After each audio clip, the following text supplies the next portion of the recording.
Hello les amis, du coup on continue sur la série de Jordan Belfort, le fameux loup de Wall Street. Il y a une scène dans le loup de Wall Street que presque tout le monde adore. Une scène qui est iconique, motivante, électrique. Une scène qui donne envie de tout vendre. Même envie de crier, envie de dominer. Et pourtant, c'est probablement la scène la plus dangereuse pour un vendeur moderne. Pas parce qu'elle est immorale, pas parce qu'elle est illégale non plus, mais parce qu'en fait, elle crée une illusion. Une illusion qui détruit 90% des vendeurs qui essaient de la reproduire. Aujourd'hui, je vais t'expliquer pourquoi. Et si tu fais de la vente, reste jusqu'à la fin. Parce que ce que je vais dire en fait va peut-être remettre en question ta manière de vendre, de travailler. Du coup, quelle est cette fameuse scène? La scène dont je parle, c'est celle où Jordan Belfort va encourager ses équipes dans l'open space. Il crie, il motive, il frappe les esprits. Il transforme une salle de vendeurs en une armée puissante. L'énergie monte, la foule explose, les vendeurs deviennent des machines. Et là, le message implicite est simple. La vente, c'est une question d'énergie. Si tu parles plus fort, tu vendras forcément plus. Si tu domines, tu gagnes. Et c'est là en fait que le piège commence. C'est ce que je veux que vous fassiez. Ouais, vous devez être féroce. Vous devez être impitoyable. Au téléphone, vous devez être des de terroristes.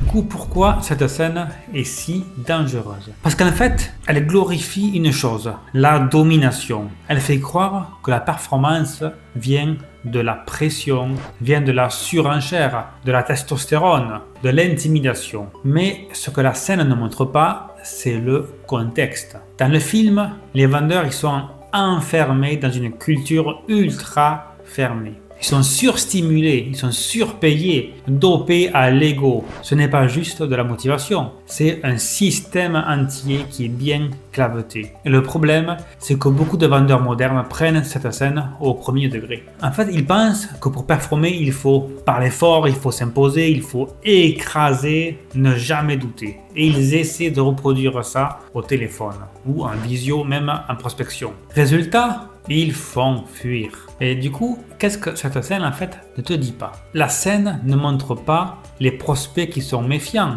les objections modernes, la saturation publicitaire, le niveau d'information actuel des clients. Aujourd'hui, ton client, ton prospect a déjà vu 20 vidéos, a comparé 4, 5, 6 offres, a déjà été déçu. Si tu arrives avec la même énergie en fait, une énergie brutale que dans cette scène, il ne se sent pas inspiré. Il se sent agressé en fait. L'énergie en fait n'est pas le problème en soi. Le problème c'est l'énergie non calibrée. Il y a une différence énorme entre intensité et agitation, entre aussi autorité et domination. Un vendeur qui crie peut impressionner. Un vendeur qui maîtrise son silence peut faire décider. La scène en fait elle glorifie le bruit. La vente moderne récompense le contrôle. Ça fait plus de 10 ans que je suis dans le monde magnifique de la vente. J'ai connu la vente physique mais aussi la vente digitale. Entre mes ventes perso et celles des différentes équipes que j'ai pu accompagner, on approche aujourd'hui les 60 millions d'euros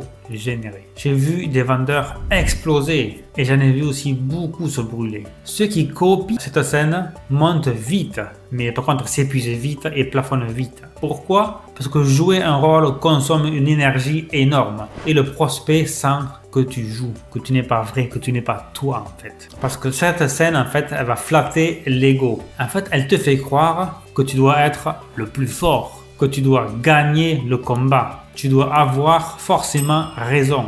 Mais la vente n'est pas un combat, c'est une prise de décision. Et si ton client, ton prospect se sent dominé, il cherchera inconsciemment à reprendre le pouvoir ou à fuir de l'appel. Comment il prend le pouvoir? En disant non, en demandant du temps, ou pire, en te ghostant. En fait, quand un individu se sent sous pression, son cerveau active des mécanismes de défense. En fait, il ne cherche plus à comprendre, il cherche à se protéger. Et plus tu vas forcer, plus tu déclenches ces mécanismes de défense. Ce n'est pas une question d'opinion, c'est un réflexe qui est humain. Ce que font les meilleurs vendeurs aujourd'hui, en fait les meilleurs vendeurs modernes, ils parlent moins, ils écoutent plus, ralentissent, ils ne cherchent pas à écriser le prospect, ils cherchent à clarifier. Ils ne crient pas leur certitude, ils la dégagent calmement. Et paradoxalement, c'est beaucoup plus puissant. Si tu veux t'inspirer du film Le Loup de Wall Street, ne copie pas la scène du discours. Copie les moments où Jordan contrôle la pièce sans élever la voix. Le moment où il pose un cadre. Le moment où il tient son regard. Le moment où il impose le silence. Le pouvoir n'est pas dans le volume, il est dans la stabilité. Au lieu de copier l'énergie brutale, pose-toi ces questions. Est-ce que je parle trop vite? Est-ce que je coupe mon client, mon prospect? Est-ce que je cherche à prouver? Remplace pression par clarté, domination par cadre, bruit par silence stratégique. Conclusion, la scène la plus dangereuse du Loup de Wall Street n'est pas dangereuse parce qu'elle est extrême. Elle est dangereuse parce qu'elle est séduisante. Elle donne envie d'être puissant, mais elle ne t'apprend pas à être pertinent. La vente moderne ne récompense plus le plus brillant, elle récompense le plus lucide. Si tu veux performer longtemps, arrête de jouer le loup et deviens plutôt le guide. Les amis, c'est la fin de cette vidéo. Du coup, je compte sur vous. Mettez un like, un gros pouce bleu. Mettez-moi aussi du coup en commentaire qu'est-ce que vous inspire cette scène. Je suis curieux de lire vos retours, vos commentaires et je réponds à tous les commentaires. Je vous dis à très vite pour une nouvelle vidéo avec toujours du concret, du terrain, sans bullshit. À très vite.